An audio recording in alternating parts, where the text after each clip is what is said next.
दिल्ली में मुख्यमंत्री पुष्कर सिंह धामी, केंद्रीय सड़क परिवहन मंत्री नितिन गडकरी से की मुलाकात। विभिन्न राजमार्गों को राष्ट्रीय राजमार्ग के रूप में अधिसूचित किए जाने का किया अनुरोध।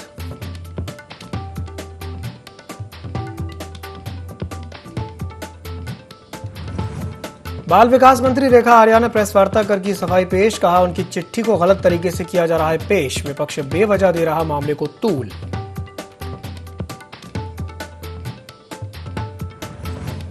डेंगू को लेकर एक्टिव मोड पर देहरादून नगर निगम। शहर के सभी वार्डों में लगातार की जा रही है फॉगिंग।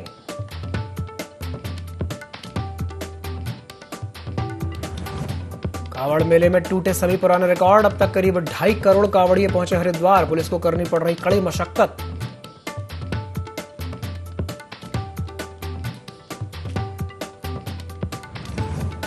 और प्रदेश में अभी भी मनाया जा रहा हरेला पर्व। कर्णप्रयाग इंटर कॉलेज में आज किया गया वृक्षारोपण। विधायक समेत स्कूली बच्चे रहे कार्यक्रम में शामिल।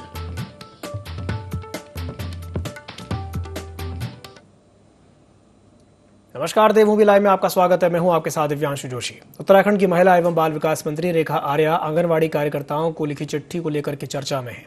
मामले में विवाद को बढ़ता हुआ देखकर कैबिनेट मंत्री ने इस पर सफाई दी है और चिट्ठी विवाद को पत्रकारों की गलतफहमी बताया है। उन्होंने कहा कि चिट्ठी का वो भाव नहीं था जो निकाला गया। पत्रकारों को इसे लेकर के गलतफहमी हुई है। चिट्ठी में मंत्री ने जागरूकता अभियान के तहत निकाली जाने वाली कांवड़ यात्रा में सभी आंगनवाड़ी कार्यकर्ताओं को शामिल होने या नजदीकी शिवालय में जाकर जलाभिषेक करते हुए सेल्फी सोशल मीडिया पर पोस्ट करने की बात कही थी।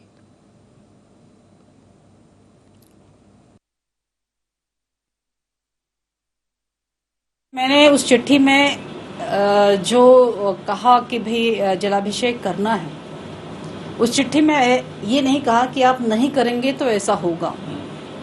पूरी चिट्ठी में केवल देखने का दृष्टिकोण है और उस देखने के दृष्टिकोण के हिसाब से सामने वाले व्यक्ति ने उसको तय किया। हो सकता है गलतफहमी के कारण समझ रहे हैं। मैंने उस स्थिति को स्पष्ट कर दिया है कि स्वेच्छा है। उत्तराखंड बीजेपी के प्रदेश प्रवक्ता विनोद सुयाल ने कहा कि जिस प्रकार से मुख्यमंत्री ने मंत्रिपरिषद की बैठक में अपना प्रेजेंटेशन रखा है, उससे साफ जाहिर है कि आने वाले समय में उत्तराखंड राज्य देश के विकसित राज्यों की कतार में खड़ा नजर आएगा। इसके लिए सीएम ने सभी विभाग के अधिकारियों को और कर्मचारियों को अपने विजन से अवगत करा दिया है और उनको जिम्मेदारी सौंपी है कि वे ऐसी कार्य योजना बनाएं जिससे 2025 में उत्तराखंड जब अपनी रजत जयंती मना रहा हो तो उस समय राज्य सभी क्षेत्रों में एक अलग मुकाम पर नजर आए।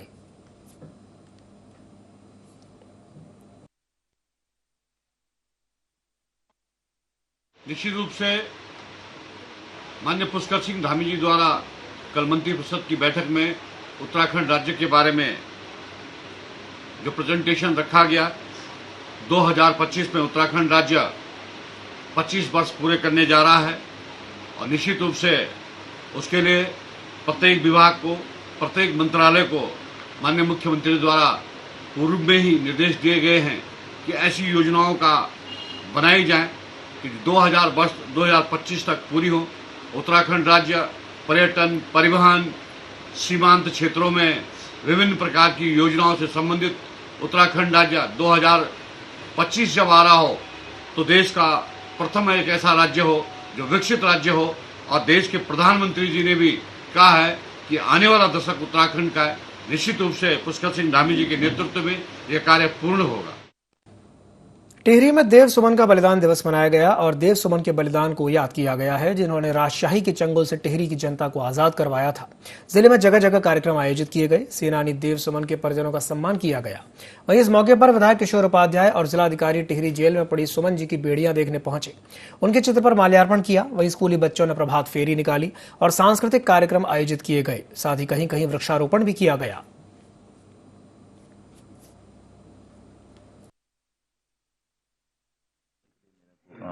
पूरा जिला प्रशासन की ओर से शत-शत नमन। और मैं उनसे आज जो उनकी परिवार वालों ने जो हमें उनके कथा के बारे में हमें बताया भी है, उससे हमें एक चीज़ ज़रूर सीखने को मिलती है कि अगर हमारे अंदर जीवटता रहे तो हम किसी भी चीज़ को हम प्राप्त कर सकते हैं। साथ में ही आज इसी दिवस पे हमारे जेल प्रशासन द्वारा भी जो हमारे अंदर कारागृह में जो बंदी हैं उनके द्वारा जो रिंगाल के माध्यम से या अन्य संसाधनों से जो अगरबत्ती बनाए गए हैं उसका भी आज यहाँ पर प्रदर्शन किया गया है। उनका सबसे बड़ा योगदान जो है इस नारी शिक्षा के क्षेत्र में आम व्यक्ति को शिक्षा प्रदान करने के क्षेत्र में और उसके साथ साथ जिस तरह से आम नागरिक पर उस समय तरह तरह की जातियाँ हो रही थी, उसमें उन्होंने अपने प्राण उत्सर्ग कर दिए। 84 दिन तक जो है वो आमरण अनशन करना वो हर किसी के बस का बात नहीं है। तो आज हम सब लोग यहाँ पर श्रद्धांजलि देने के लिए उनको आए हैं और निश्चित रूप से जो है हमारे सब लोगों के सदप्रयासों से उनकी भावना की रक्षा। इस साल कांवड़ मेले में आज श्रद्धालुओं ने पिछले सारे रिकॉर्ड तोड़ दिए हैं। करोड़ों की संख्या में शिव भक्तों के हरिद्वार से गंगाजल लेकर अपने अपने गंतव्यों की ओर लौट रहे हैं। इसी बीच डाक कांवड़ का रैला भी अपने चरम पर पहुंच गया है। दिल्ली हरिद्वार हाईवे पूरी तरह से डाक कांवड़ के हवाले हो गया है। कांवड़ पटरी पर लगाई गई फोर्स को भी हाईवे पर तैनात किया गया है। पैदल कांवड़ियों को कांवड़ पटरी से ही निकाला जा रहा है। मंगलौर पुलिस ने नारसन बॉर्डर से मंगलौर तक हाईवे पर जगह जगह बैरिकेडिंग कर दी है, जिससे सड़क दुर्घटनाओं को रोका जा सके।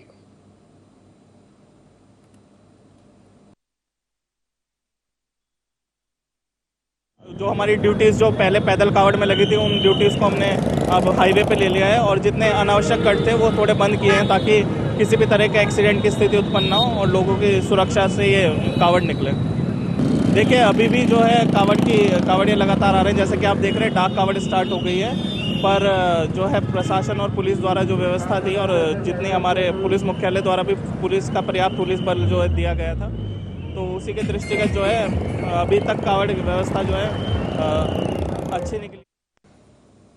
जसपुर में सेल्स टैक्स विभाग के खिलाफ व्यापार मंडल का काफी गुस्सा है। इस दौरान व्यापार मंडल ने प्रेस कॉन्फ्रेंस करते हुए बताया कि सेल्स टैक्स विभाग सर्वे के नाम पर दुकानों की छापेमारी कर रहा है और व्यापारियों से जबरदस्ती कागज चेक किए जा रहे हैं। इस दौरान व्यापार मंडल की मांग है कि छापेमारी बंद की जाए और कार्यवाही के दौरान उन्हें नोटिस दिया जाए। व्यापार मंडल अध्यक्ष तरुण गहलोत ने कहा कि प्रदेश व्यापी अभियान चल रहा है और कल ही उप जिलाधिकारी को मुख्यमंत्री के नाम ज्ञापन दिया जाएगा और चेतावनी देते हुए उन्होंने कहा कि अगर सरकार कोई सुनवाई नहीं करती है तो आगामी 28 तारीख को जीएसटी का पुतला दहन किया जाएगा।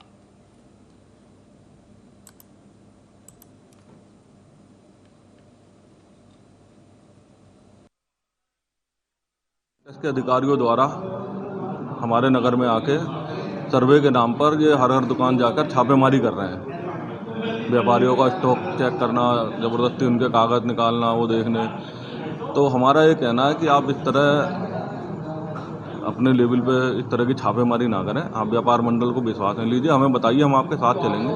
कोई काम गलत हो रहा तो हम भी आपके साथ चल रहे हैं। आप इस तरह से क्यों छापेमारी कर रहे हैं? ये नहीं है कि आप इस तरह से। हमारी मांग तो यही है कि आप सबसे पहले अगर नगर में आ रहे हैं तो व्यापार मंडल के अधिकारियों को साथ लेकर जाएं जिस व्यापार में जाना। थराली में राजस्व उप निरीक्षकों की पुलिस कार्य बहिष्कार के बाद राजस्व क्षेत्रों में आपराधिक मामले बढ़ रहे हैं। आपराधिक मामलों को लेकर एफआईआर करवाने के लिए फरियादी को तहसील और थाने के चक्कर काटने पड़ रहे हैं। हालांकि पटवारियों के पुलिस कार्य बहिष्कार के बाद जिलाधिकारी चमोली ने आदेश जारी करते हुए राजस्व क्षेत्रों के सभी पुलिस कार्यों को रेगुलर पुलिस को सौंपने का आदेश दे दिया है। बाद में अपर मुख्य महानिदेशक अपराध और कानून व्यवस्थाओं को लेकर 12 जुलाई के आदेश के मुताबिक राजस्व क्षेत्रों के सभी पुलिस संबंधित मामलों के लिए 0 एफआईआर थाना क्षेत्रों में ही किए जाने के निर्देश भी जारी हुए हैं। बावजूद इसके ग्रामीण बीते 1 महीने से एफआईआर दर्ज कराने थाने के चक्कर काट रहे हैं। दरअसल हरिनगर लेटाल के रहने वाले गोविंद राम ने 27 जून को अपनी पुत्री की संदिग्ध परिस्थितियों में हुई हत्या को लेकर ससुराल पक्ष पर हत्या की आशंका जताते हुए एफआईआर दर्ज करवाने के लिए तहसील प्रशासन को एक प्रार्थना पत्र दिया था, जिस पर उप जिलाधिकारी थराली ने आवश्यक कार्रवाई के निर्देश दिए। लेकिन 1 महीना बीत जाने पर भी एफआईआर दर्ज नहीं हुई। पीड़ित अब भी एफआईआर दर्ज कराने के लिए थाने के चक्कर काटने को मजबूर है। वहीं गुस्साए ग्रामीणों ने मामले की निष्पक्ष जांच की भी मांग की है। ग्रामीणों ने अनशन की भी चेतावनी दी है।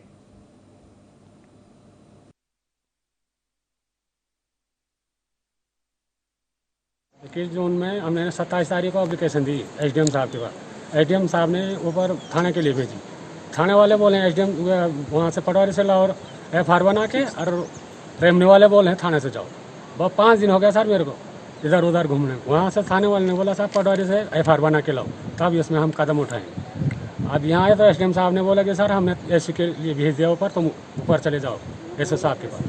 कुछ नहीं बोला।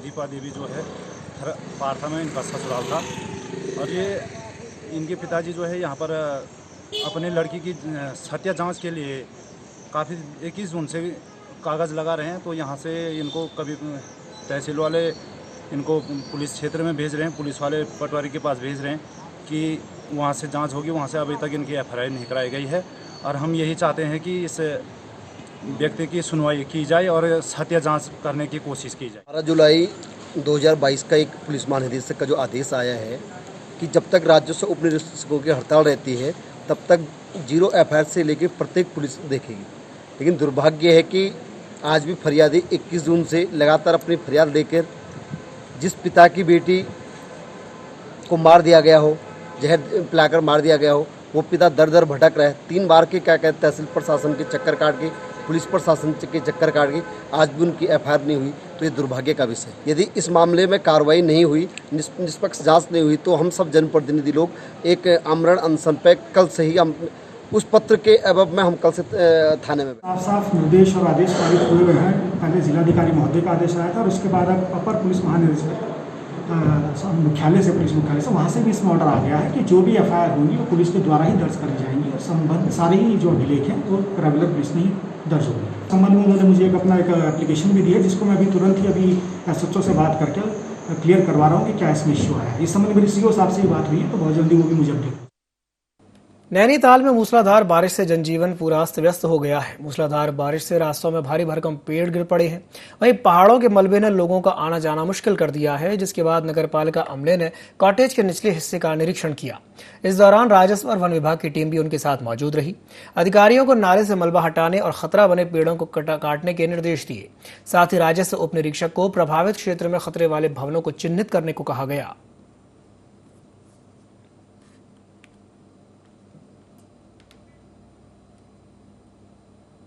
देहरादून में डेंगू के खतरे को लेकर नगर निगम एक्टिव मोड पर दिखाई दे रहा है। वहीं शहर के सभी वार्डों में लगातार फॉगिंग भी की जा रही है। इस दौरान नगर निगम के मुख्य चिकित्सा अधिकारी विनय खन्ना ने कहा कि बरसात के मौसम के पहले ही नगर निगम ने तैयारियां पूरी कर ली हैं। इसके साथ ही जिला अधिकारी की अध्यक्षता में QRT का गठन भी किया गया है। वहीं घरों में पानी इकट्ठा होता है तो मच्छरों के लार्वा की भी जाँच की जा रही है। तुरंत चालानी कार्रवाई की जा रही है।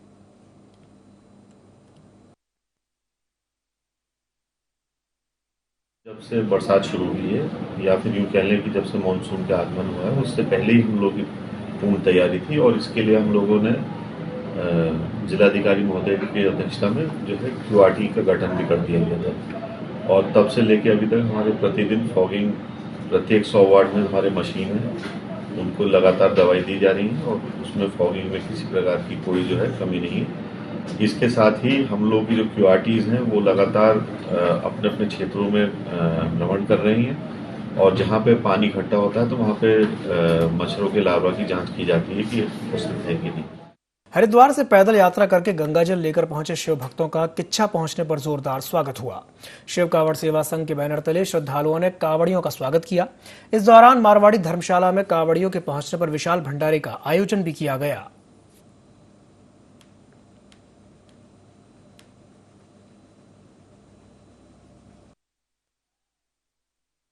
की और उसके उपलब्ध में भोले जो है जल लेकर आए हैं कांवड़। ये हरिद्वार से पैदल चलकर आए हैं और ये सितारगंज खटीमा की तरफ जाएंगे और वहां जाकर भोले को अर्पण करेंगे। 26 तारीख की शिवरात्रि है, महाशिवरात्रि है। कुछ लोग सोमवार में चढ़ाएंगे, कुछ लोग महाशिवरात्रि बनाएंगे। हमारे यहाँ भंडारा जो है उसी उपलक्ष्य में लगाया है। मैंने 20 साल लगभग 20-25 साल यहाँ हो गई भंडारा चलाते हुए। रोनिया रहते हैं, तहसील बहरी का गांव रोनिया है। हम 14 तारीख को रवाना हुए थे वहाँ से। 14 घोलों का हमारा जत्था है जो 14 तारीख को वहाँ से रवाना हुआ था और हरिद्वार से सोमवार को जल अभिषेक के लिए लेके वहाँ से। सितारगंज में अजय रावत के खिलाफ थारू समाज का गुस्सा देखा जा रहा है। थारू समाज के लोगों ने शहर में जुलूस निकालकर चौराहे पर लेखक अजय रावत की पुस्तक की प्रतियां जलाई। उसके बाद तहसीलदार और सितारगंज क्षेत्राधिकारी को एक ज्ञापन सौंपा और कार्रवाई की भी मांग की है। लोगों का आरोप है कि पुस्तक में थारू समाज के बारे में अशोभनीय शब्दों का इस्तेमाल किया गया है। पुस्तक को पूरी तरह से बैन लगाया जाए, ऐसी उन्होंने मांग की है।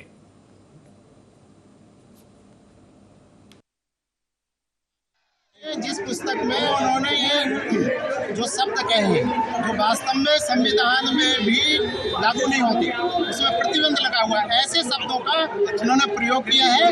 इसलिए हम चाहते हैं कि उस पुस्तक पर पूरी तरह से बैन होनी चाहिए।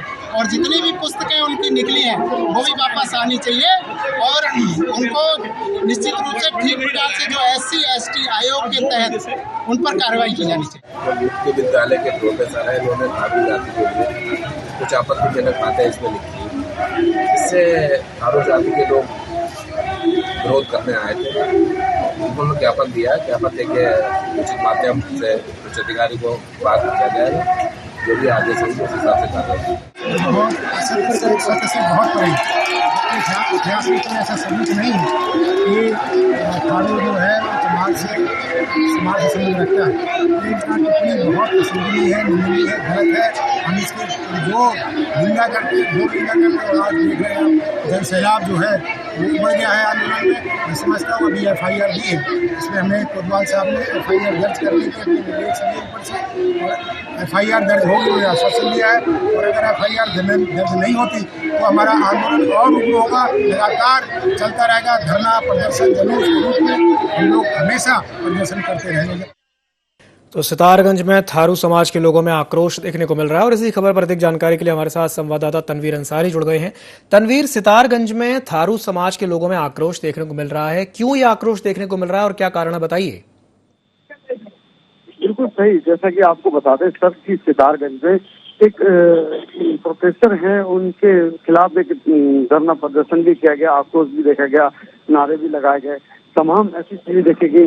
कुछ जो प्रोफेसर जो हैं कुछ उनके समाज के बारे में अभद्र टिप्पणी उन्होंने लिखी थी, उसको लेके कहीं ना कहीं थारू समाज में सितारगंज में पूरा समाज इकट्ठा होके SDM और थाने को एक ज्ञापन सौंपा है कि उसके खिलाफ तत्काल कार्रवाई के लिए मांग की है। और साथ ही देखा जाए कि यहाँ पे नानकमता के स्थानीय विधायक, कांग्रेस के प्रेस विधायक भी, मौजूदा विधायक भी वहाँ रहे और सतपाल सिंह राणा भी रहे। तमाम ऐसे जो बड़े पदाधिकारी जो है थारू समाज में जो नेता हैं, लोग हैं, वो सारे वहाँ पे मौजूद थे। उन्होंने अपनी पीड़ा एक जो उनके अंदर थी वो उन्होंने जाहिर की और कड़ी से कड़ी कार्रवाई की मांग की है। तनवीर, जानकारी साझा करने के लिए बहुत बहुत धन्यवाद।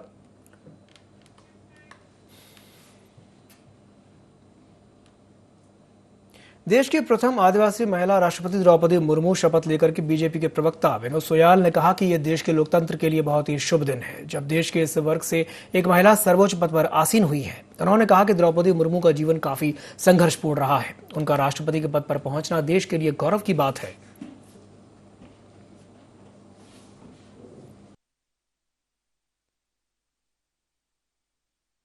आज यह ऐतिहासिक क्षण है, देश की आबादी का एक बहुत बड़ा हिस्सा जो कि बहुत पिछड़ा आदिवासी है, उस समाज से एक ऐसी जीवट महिला जिसने अपने जीवन में, जिसका जीवन संघर्षों से भरा हुआ है, उसने राष्ट्रपति पद सुशोभित किया है। ये भारत देश के लोकतंत्र के लिए आज का दिन गौरव का दिन है। कांग्रेस प्रदेश अध्यक्ष करण माहरा ने प्रदेश कांग्रेस कार्यालय में पत्रकार वार्ता की। उन्होंने कहा कि खनन का अवैध कारोबार चरम पर है, लेकिन इस पर कोई लगाम नहीं लगाई जा रही है। कोऑपरेटिव भर्ती घोटाले की तरफ से भी करण माहरा ने ध्यान आकर्षित किया। करण माहरा ने कहा कि इस विषय को त्रिवेंद्र रावत के कार्यकाल में विधानसभा में उठाया गया था। इस विषय को लेकर सचिवालय के गेट पर धरना भी दिया गया था, जिसमें विभाग के अधिकारियों ने यह स्वीकार किया था कि हमारे विभाग में बैंक डोर से एंट्री कराकर नियुक्ति की गई है। इसकी निष्पक्ष जांच सरकार को करवाई जानी चाहिए। उन्होंने कहा कि विभागीय मंत्री जब तक बने रहेंगे तब तक निष्पक्ष जांच नहीं हो सकती।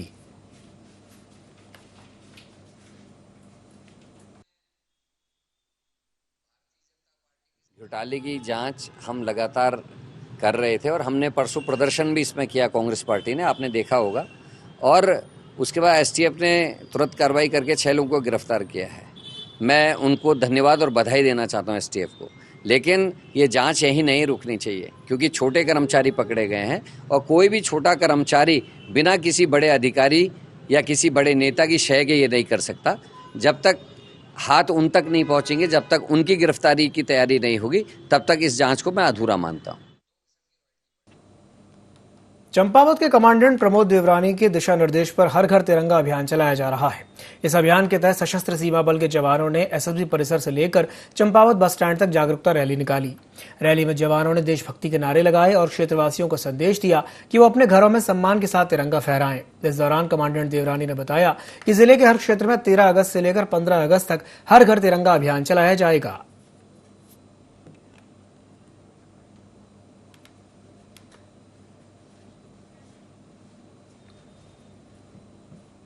सावन का पवित्र माह चल रहा है और आज सावन का दूसरा सोमवार है। वहीं लोहाघाट के लोहावती नदी के किनारे बने प्रसिद्ध ऋषेश्वर महादेव मंदिर में सुबह से ही भक्तों की भारी भीड़ उमड़ रही है। भक्त शिवालयों में भगवान भोलेनाथ का जलाभिषेक करने के लिए घंटों अपनी बारी का इंतजार कर रहे हैं। बीते 2 सालों से बाद कोरोना पाबंदी हटने के बाद मंदिरों में भक्तों का तांता लग रहा है। दूर दूर से भक्त महादेव के दर्शन करने और जलाभिषेक करने मंदिरों में आ रहे हैं और सुख शांति की कामना कर रहे हैं।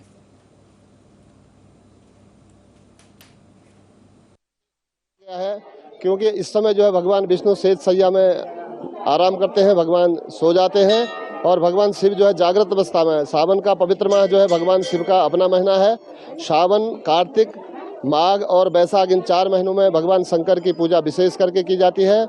सावन मास के पहले सोमवार में आज यहाँ लोहाघाट के ऋषेश्वर महादेव मंदिर में सभी दर्शनार्थी जो हैं जल चढ़ाने के लिए बेलपत्र और पूजन कर रहे हैं, पाठ करा रहे हैं। सभी लोग, सभी भक्तजनों, सबके लिए भगवान भोले से प्रार्थना कर रहे हैं हम लोग भी कि सबके घरों में मंगल हो, आनंद हो।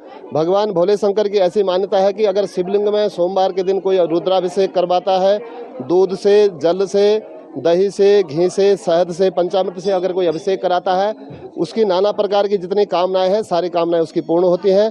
विशेष करके अगर पुत्र प्राप्ति के लिए कोई भगवान शिव को अभिषेक करे तो गाय के दूध से अभिषेक करे। विद्या की प्राप्ति के लिए जो है मीठे गन्ने के रस से और चीनी वाली दूध से करें और लक्ष्मी की प्राप्ति के लिए गन्ने के रस से अभिषेक करें। चंपावत के टनकपुर जौलजीबी रोड पर पहाड़ी से अचानक गिरे बोल्डर से बचने के लिए स्कूटी सवार 2 युवक नदी में जा गिरे। इस दौरान हादसे की जानकारी मिलते ही स्थानीय लोगों और पुलिस के जवानों ने दोनों युवकों का रेस्क्यू किया और उन्हें टनकपुर चिकित्सालय पहुंचाया गया। हादसे में एक युवक की मौत हो गई है जबकि उसका एक साथी गंभीर रूप से घायल है। आपको बता दें कि मृतक युवक पूर्णागिरी मंदिर के पुजारी का पुत्र था। युवक की मौत पर स्थानीय विधायक और मुख्यमंत्री पुष्कर सिंह धामी ने भी दुख जताया है।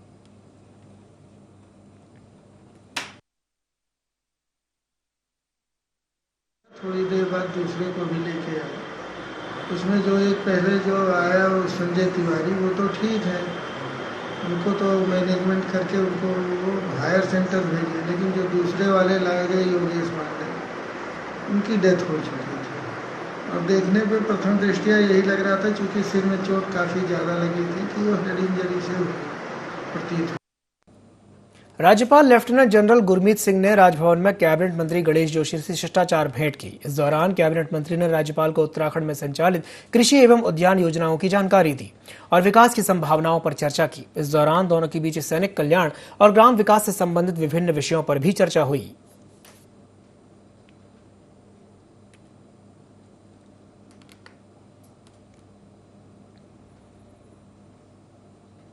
देहरादून के विधानसभा अध्यक्ष के यमुना कॉलोनी स्थित शासकीय आवास पर तीज का भव्य कार्यक्रम आयोजित किया गया। कार्यक्रम में महिला विधायकों, IAS, IPS अधिकारियों, मंत्रीगणों की पत्नियां उपस्थित रहीं। कार्यक्रम का शुभारंभ विधानसभा अध्यक्ष ऋतु खंडूड़ी भूषण ने दीप प्रज्वलित करके किया। इस दौरान कलाकारों के द्वारा रंगारंग सांस्कृतिक कार्यक्रम प्रस्तुत किए गए। कार्यक्रम का शुभारंभ कलाकारों के द्वारा गण वंदना के साथ किया गया। साथ ही थड़िया, चौपाल, झुमेलो, छपेली की प्रस्तुति दी गई। वहीं उपस्थित महिलाओं के द्वारा सावन के झूले का आनंद लिया गया। वहीं विधानसभा अध्यक्ष ने कहा कि हरियाली तीज भगवान शिव और माता पार्वती की आराधना का पर्व है। हमारे सभी पर्व और त्योहार प्रकृति से मानव के गहरे जुड़ाव का प्रतीक हैं। उत्तराखंड में संस्कृति में तीज त्योहारों का विशेष महत्व रहा है।